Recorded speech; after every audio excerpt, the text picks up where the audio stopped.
ओम मेगासिरीले फागुनको 27 गतेदेखि सर्वसाधारणमा आइपिओ निष्कासन खुल्ला गरेको थियो। उक्त कम्पनीको आइपिओमा के कति आवेदन पर्यो अपडेट लिएर उपस्थित भएको छु।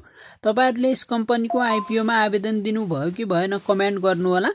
ओम मेगासिरी फार्मास्युटिकल्स लिमिटेडको आइपिओमा 1,79,85,78,000 रुपैयाँ बराबरको आवेदन परेको छ। सीडीएससीका अनुसार आज साँझ 5 बजेसम्ममा 14,80,578 जना सर्वसाधारण आवेदकहरूले 1,79,85,780 किताका लागि आवेदन दिएको सीडीएससी एन्ड क्लियरिङले जनाएको छ। यो आवेदन मागभन्दा 12.81 गुणा बढी हुन आउँछ।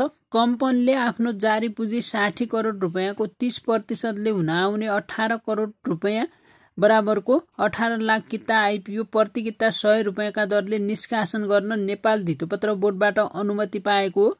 जसमध्ये पहिलो चरणमा 1,80,000 किता वैदेशिक रोजगारीमा रहेका नेपालीहरूलाई र 54,000 किता कम्पनीमा कार्यरत कर्मचारीलाई, त्यसैगरी 90,000 किता सामूहिक लगानी कोषलाई बाँडफाँड गरिसकेको छ। बाँकी रहेको 14,76,000 किता आइपिओ सर्वसाधारणलाई बिक्री खुल्ला गरेको हो।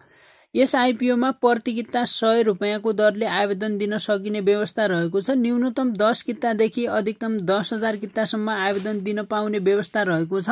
सर्वसाधारणले चैतको 3 गतेसम्म आवेदन दिन सकिने व्यवस्था रहेको छ।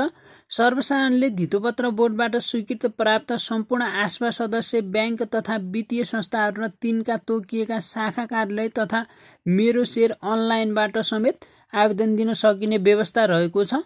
तपाईहरुले यस कम्पनीको आइपिओमा आवेदन दिनु भएको छैन, अब आवेदन दिन चाहनुहुन्छ भने तपाईहरुले 3 गते ब्याङ्किङ समयभन्दा अगाडि नै तपाईहरुले आवेदन दिनु होला। त्यसभन्दा पछि भने आवेदन दिन सकिने छैन, किनकि यस कम्पनीको आइपिओमा मागभन्दा धेरै नै आवेदन परिसकेको छ।